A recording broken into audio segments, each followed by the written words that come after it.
Здравствуйте, я старший научный сотрудник отдела казахской этнографии Восточно-Казахстанского архитектурно-этнографического и природно-ландшафтного музея-заповедника Асылова Лейля Мелсовна. Вашему вниманию сегодня представлены казахские обереги и амулеты. И надо сказать, что в научно-исследовательской литературе часто подчеркивается, что украшения возникли благодаря амулетам и оберегам. И со временем именно обереги из металла составили такую вот конкуренцию амулетам и талисманам из других материалов, в частности из ткани, из кожи, благодаря своей долговечности. Доктор исторических наук Тохтабаева считает, что амулеты возникли в кочевой среде и были распространены миграциями кочевых этносов на территории мусульманского Востока и, в частности, в Казахстане. Если говорить о казахстанских оберегах и амулетах, то были широко распространены амулеты тумарша треугольной формы, вы видите вот здесь, также цилиндрические формы, бой-тумар, составные были амулеты цилиндрические, треугольные, и также встречались амулеты четырехугольной формы колтыкша.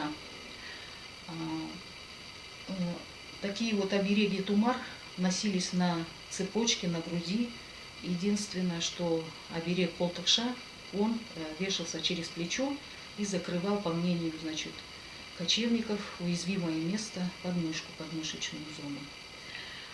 Содержимое вот эти вот обереги, они имели, можно было их открыть, и внутренне было полое, значит, пространство, и туда могли класть разнообразные, например, предметы, вот, в частности, шерсть домашних животных, овечья, верблюжья считалось, что она обладает сильными охранными свойствами, морские раковины.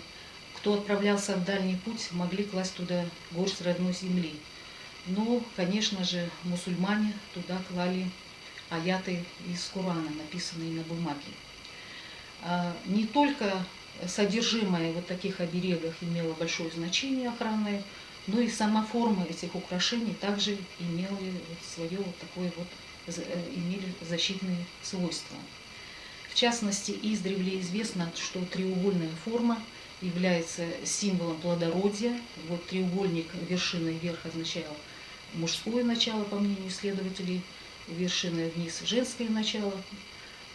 И совмещенные вместе, вот ромбовидные, мы знаем, есть украшения, они означали как бы символ плодородия. Кроме того, символами плодородия являлись вот такие вот цилиндрические или треугольно-цилиндрические составные вот такие обереги.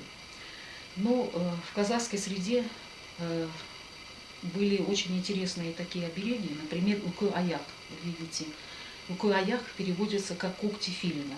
Верхняя часть, вы видите, треугольной формы, в нижней части настоящие когти филина, оправленные в серебро и с многочисленными подвесками.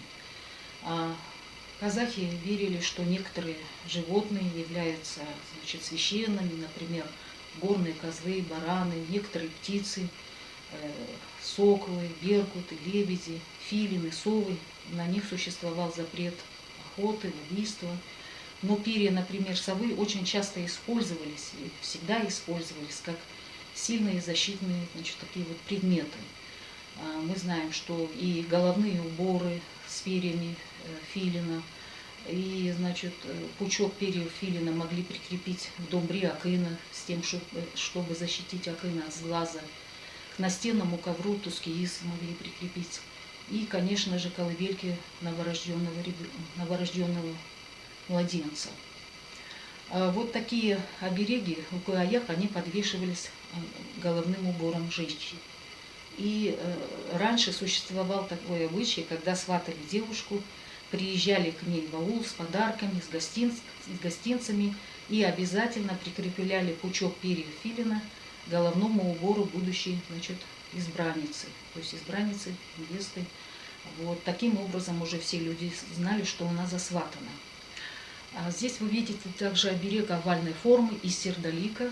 Не только форма украшений вот этих оберегов имела значение, но и материал, из которых изготовлен предмет. Вот серебро, оно обладало очищающим свойства магическим, и особенно камни. Вот сердоли, бирюза часто использовались. Они считали, что оберегает от сглаза, от болезни, от порчи.